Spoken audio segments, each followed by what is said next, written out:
else's life. Oh, God help me. Whenever you stop looking to God for what's yours and start looking to God about what somebody else's, you're going to get in trouble. I don't care how blessed you are, your sugar don't sweeten my coffee. Come on, somebody. I got to get my own sugar and put in my coffee and stir because I need God to do a work for me in my life. Are you listening to me? Joseph was being blessed and favored because God had a special call for him.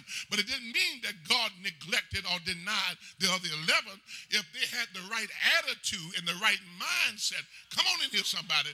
You got to keep an excellent spirit. You got to have the right attitude. You got to have the right mindset so God can smile on you as he smiles on me. Nobody want to talk. All right, are we here? So you see, he was being Joseph's choice. And what happens here, the other 11 brothers were born of 2 separate mothers, and they were not looked upon with such favor. Joseph, being Jacob's choice, wore a coat of many colors that his father made it special for him. And although he wore the coat proudly, he would live to discover that it generated envy and strife among his siblings. Oh, God. Sometimes you can't even testify in church. You better not testify. You better say, Lord, just tell the saints that the Lord is blessing me right now. And that's all. You can't go in detail and say, oh, he did this and he did it. Somebody goes, you got to learn how to get excited about Jesus all by yourself. You got to know how to praise him all by yourself and say, God, when you present the opportunity for me to tell somebody about what you've done, I'm going to tell it. Somebody say, I don't care what they think. I'm going to tell it anyway. Sometimes you open your mouth, you set yourself up for persecution. Joseph was busy being persecuted not because he was walking around trying to tell the other fellows that I'm better than you are, I have more than you are. He was persecuted because the Lord favored him. Look at somebody and say, don't get upset with me because I'm blessed. And don't get upset with me because I've learned how to get the favor of God. Is there anybody here tonight who have studied how to get God's favor? Have you sought the Lord for favor? Don't you know God, when he gives you favor, he'll make your enemies be at peace with you. When God gives you favor, he'll take what is nothing, what is useless, what seems to be something that no one else wants, and he'll make it come out to be the greatest thing you ever possess. When you get God's favor in your life, he'll make darkness become light and crooked become straight and what's high become down where you can touch it. When you get God's favor, he'll cause people to bless you and to favor you and to give. Come on in here, somebody.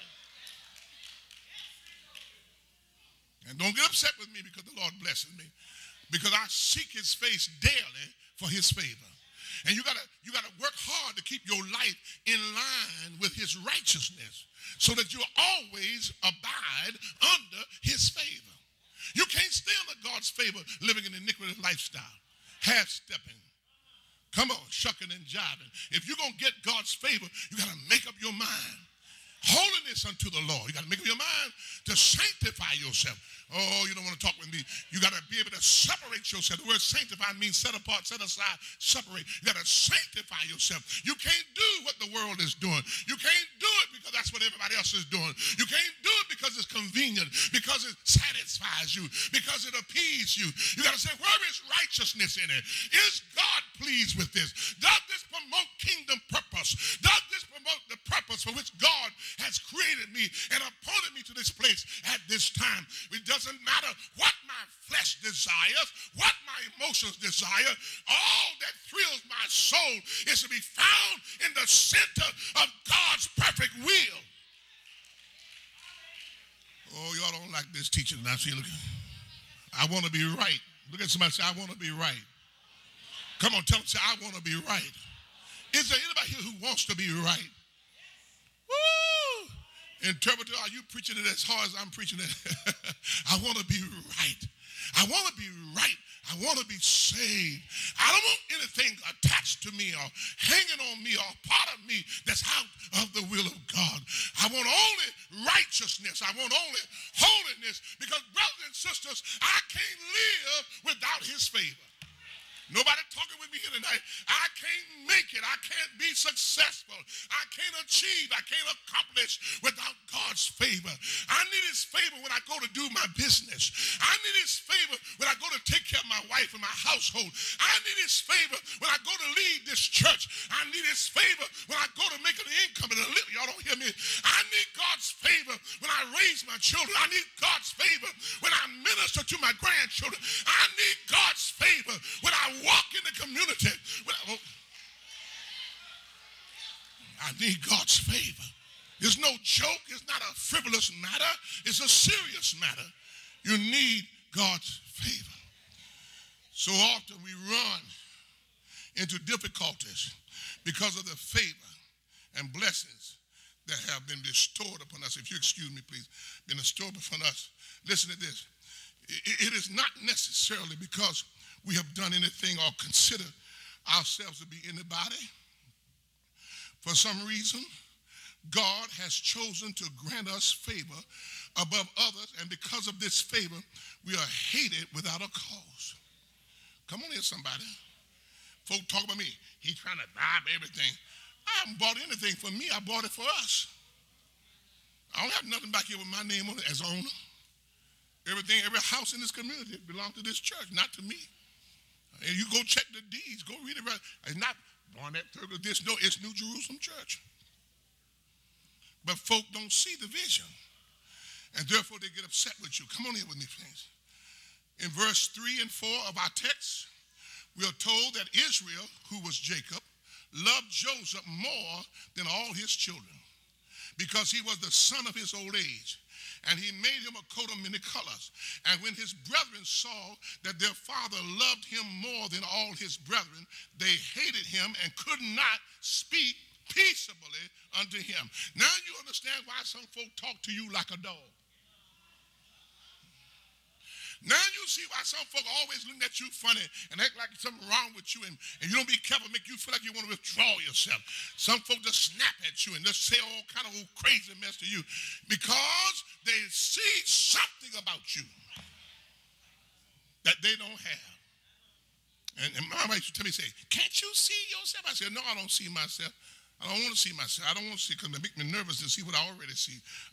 She said, dear, you don't see the level. No, I said, I don't want to see the level. No, I want to see myself struggling, trying to get there. I don't ever want to see myself as having arrived. I want to always see me saying, Lord, give me some more. Take me higher. Do something for me. Because I'm going to tell you something. You got to watch the spirit of complacency. The devil make you think that you already have it. You don't need it more. But brother, I need more every day. Sister, I'm praying every day. Listen, they looked at him and they hated him. They couldn't talk peaceably to him. They couldn't be kind to him. When folk get something in their heart against you, y'all don't want to talk to me. When people get something in their heart against you, I don't care what you say, you can't appease them.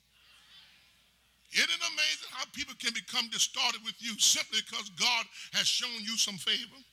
Joseph's brothers could not speak with him kindly because of their hatred and animosity. They were so bitter against him until they had vowed themselves to get rid of him. They were under the impression that their father would love them more if Joseph was out of the way. Jealousy is as cruel as the grave. There's some folk want to get you out of the way. On your job, they want you to get fired. They want you to get out of the way because they feel if you get out of the way, they'll have a better chance for promotion. Come on, somebody.